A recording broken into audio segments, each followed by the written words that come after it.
a dozen experts from the foundation and other organizations came to my office outside Seattle for dinner. Over short ribs and salads, we turned to that key question: would COVID-19 turn into a pandemic?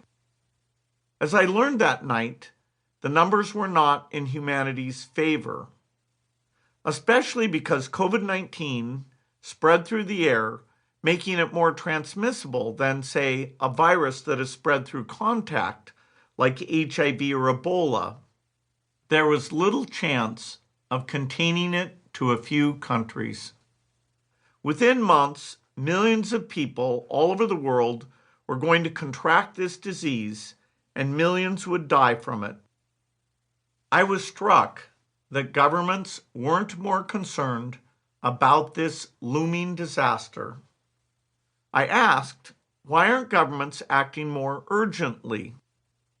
One scientist on the team, a South African researcher named Keith Klugman, who came to our foundation from Emory University, simply said, they should be. Infectious diseases, both the kind that turn into pandemics and the kind that don't, are something of an obsession for me. Unlike the subjects of my previous books, Software and Climate Change, deadly infectious diseases are not generally something that people want to think about. COVID-19 is the exception that proves the rule. I've had to learn to temper my enthusiasm for talking about AIDS treatments and a malaria vaccine at parties. My passion for the subject goes back 25 years to January 1997, when Melinda and I read an article in the New York Times by Nicholas Kristof. Nick reported that diarrhea was killing 3.1 million people every year, almost all of them children. We were shocked. 3 million kids a year? How could that many children be dying from something that was, as far as we knew, little more than an uncomfortable inconvenience? We learned that the simple life-saving treatment for diarrhea, an inexpensive liquid that replaces the nutrients lost during an episode, wasn't reaching millions of children.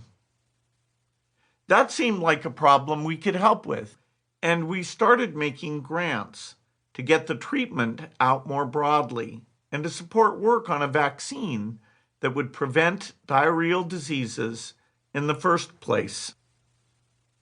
Note, you'll hear more about how it turned out in Chapter 3. I wanted to know more. I reached out to Dr. Bill Fahey, one of the epidemiologists responsible for the eradication of smallpox and a former head of the Center for Disease Control and Prevention.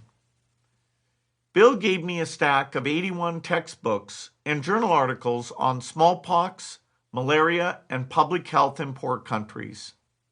I read them as fast as I could and asked for more. One of the most influential for me had a mundane title: World Development Report 1993, Investing in Health, Volume 1. My obsession with infectious diseases, and particularly with infectious diseases in low and middle-income countries, had begun. When you start reading up on infectious diseases, it isn't long before you come to the subject of outbreaks, epidemics, and pandemics. The definitions for these terms are less strict than you may think. A good rule of thumb is that an outbreak is when a disease spikes in a local area. An epidemic is when an outbreak spreads more broadly within a country or region. And a pandemic is when an epidemic goes global, affecting more than one continent.